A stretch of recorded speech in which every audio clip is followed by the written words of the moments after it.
যতদিন ঠান্ডা থাকবে পিঠে তো খেতেই হবে, তাই আজ একটা পিঠের রেসিপি শেয়ার করলাম। আশা করি সবার ভালো লাগবে।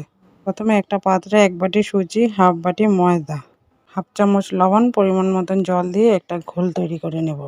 দেব 2 চামচ চিনি গুঁড়ো দিয়ে ভালো করে মিশিয়ে একটা ঢাকনা দিয়ে 5 মিনিটের জন্য রেখে দেবো। সুজিটা ততক্ষণে ফুলে উঠবে।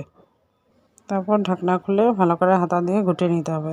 প্রয়োজন হলে অল্প একটু জল দিতে হবে, দিয়ে পাতলা একটা ব্যাটার তৈরি করে নিতে হবে।